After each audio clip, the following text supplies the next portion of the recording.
Spoken ইংলিশের এই ভিডিওতে আমি শুধু ক্লাস 1 এবং ক্লাস 2 প্রথম দ্বিতীয় শ্রেণীর ছোট্ট বাবুদেরকে এইভাবে ইংরেজিটা শেখানোর জন্য আমি সম্মানিত গার্ডিয়ানদেরকে রিকোয়েস্ট করব তারা যাতে এভাবে ধাপে ধাপে, আমি এখানে করেছি প্রথম ধাপ, দ্বিতীয় ধাপ এবং তৃতীয় ধাপ, ঠিক আছে। তারা এটুকু এই ধাপগুলো মেনটেন করে যদি ইংরেজিটা করতে পারে তাহলে তাদের জন্য অনেক সুবিধা হবে শিখতে, আপনাদেরকেও ভালো লাগবে। যেমন প্রথম ধাপে আমি লিখেছি একটি বই। একটি বই এখানে কি লিখবে তারা? আ বুক, আ বুক। একটি কলম, আ পেন। একটি ডিম, অ্যান এগ। এক্ষেত্রে আমরা তাদেরকে শেখাবো যে এখানে ই হওয়ার কারণে অ্যান হলো, এ না হয়ে অ্যান হলো। আচ্ছা, একটি ছেলে, আ বয়। একটি ছাতা, অ্যান আমব্রেলা। একটি মাছ, আ ফিশ। একটি গ্রাম, আ ভিলেজ। ওকে, এবার দেখো, সরি এখানে, আচ্ছা এবার দেখো দ্বিতীয় ধাপে আমরা তাদেরকে কীভাবে শেখাবো। এই হয় একটি বই, এই হয় একটি বই। এখানে কি করব? দিস ইজ আ বুক। এই হয় একটি কলম, কি করব এখানে? এই হয় একটি কলম, তো ওই হয় একটি কলম, তখন লিখব দ্যাট।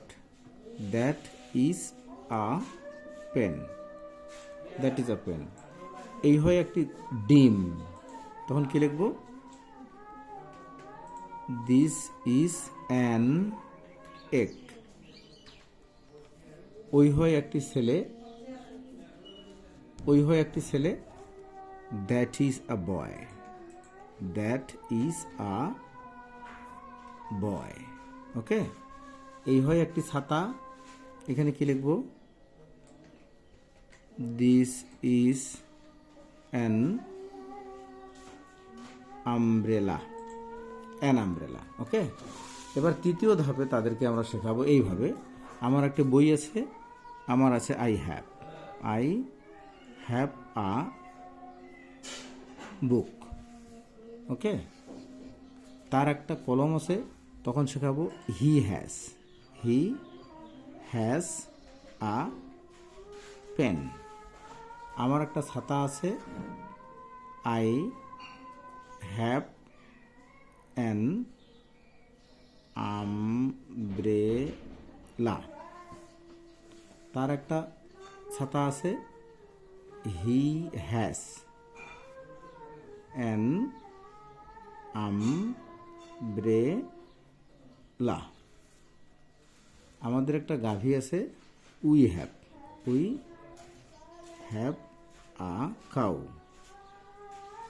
তার একটা গাভী আছে, হি হ্যাজ। তার গাভী আছে, হি হ্যাজ আ কাউ। তাদের একটা পুকুর আছে, they have. They have a পন্ড। তাদের একটা পুকুর আছে। আমার একটা গাভী আছে, I have. I have a cow. Okay, এভাবে তো আমরা তাদেরকে অনেকগুলো সেন্টেন্স প্র্যাকটিস করাবো। ইনশাল্লাহ তাদের মুখে চলে আসবে, এগুলো অবচেতনভাবেই চলে আসবে। Okay, be connected and wait for another video. আল্লাহ হাফেজ।